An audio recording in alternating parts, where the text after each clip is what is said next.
Firman Tuhan Harian. Beberapa orang mungkin bertanya-tanya, mengapa zaman harus diantarkan oleh Tuhan sendiri? Tidak dapatkah makhluk ciptaan melakukannya menggantikan dirinya? Engkau semua menyadari bahwa Tuhan menjadi manusia demi tujuan tegas mengantarkan sebuah zaman baru. Dan tentu saja, ketika Ia mengantarkan zaman yang baru, pada saat yang sama, Ia pun telah mengakhiri zaman yang lama. Tuhan adalah yang awal dan yang akhir. Dia sendirilah yang menetapkan dimulainya pekerjaannya, dan oleh karenanya, Dia sendirilah yang harus mengakhiri zaman sebelumnya. Itu membuktikan bahwa Ia mengalahkan iblis dan menaklukkan dunia. Setiap kali Ia sendiri bekerja di antara manusia, itu merupakan awal sebuah pertempuran baru. Tanpa dimulainya pekerjaan yang baru, tentu saja pekerjaan yang lama tidak akan diakhiri. Dan bila tidak ada akhir dari yang lama, ini membuktikan bahwa pertempuran melawan iblis belum berakhir. Hanya jika Tuhan sendiri datang dan melakukan pekerjaan baru di antara manusia, barulah manusia dapat sepenuhnya bebas dari wilayah kekuasaan iblis dan memperoleh hidup yang baru dan permulaan yang baru. Jika tidak, manusia akan selamanya hidup di zaman lampau dan selamanya hidup di bawah pengaruh lama si iblis. Dengan setiap zaman dipimpin oleh Tuhan, sebagian dari manusia dibebaskan, dan dengan demikian manusia maju bersama dengan pekerjaan Tuhan menuju ke zaman baru.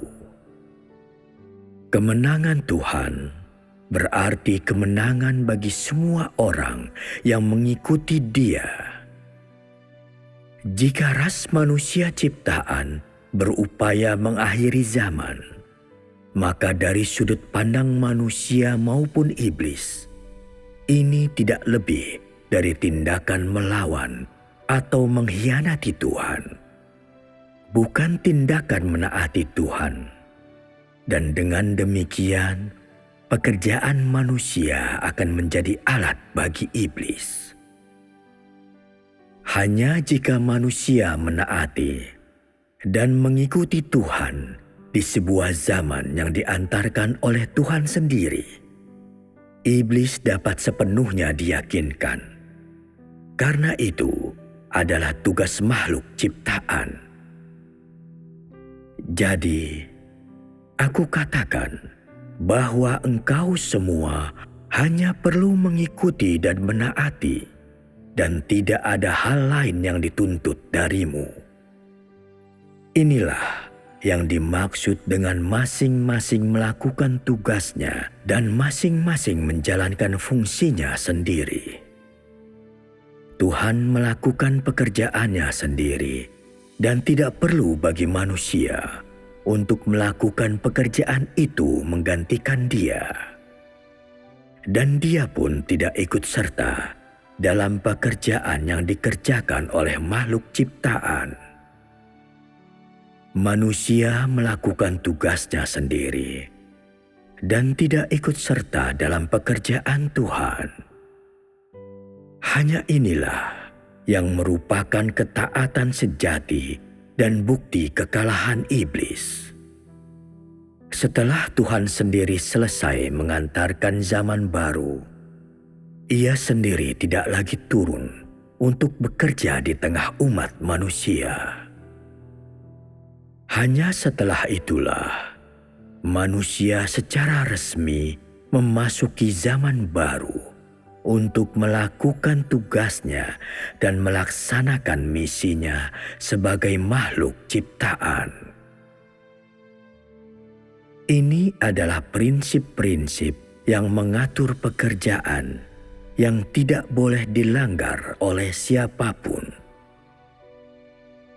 Hanya bekerja dengan cara seperti inilah yang paling wajar dan masuk akal. Pekerjaan Tuhan harus dikerjakan oleh Tuhan sendiri. Dialah yang memulai pekerjaannya, dan dialah juga yang mengakhiri pekerjaannya. Dialah yang merencanakan pekerjaan, dan dialah yang mengelolanya. Dan selain itu, dialah yang membuat pekerjaan itu berhasil. Seperti dinyatakan dalam Alkitab, Aku adalah yang awal dan yang akhir. Akulah penabur dan penuai. Semua yang berkenaan dengan pekerjaan pengelolaannya dilakukan oleh Tuhan sendiri. Dia adalah penguasa atas rencana pengelolaan 6.000 tahun.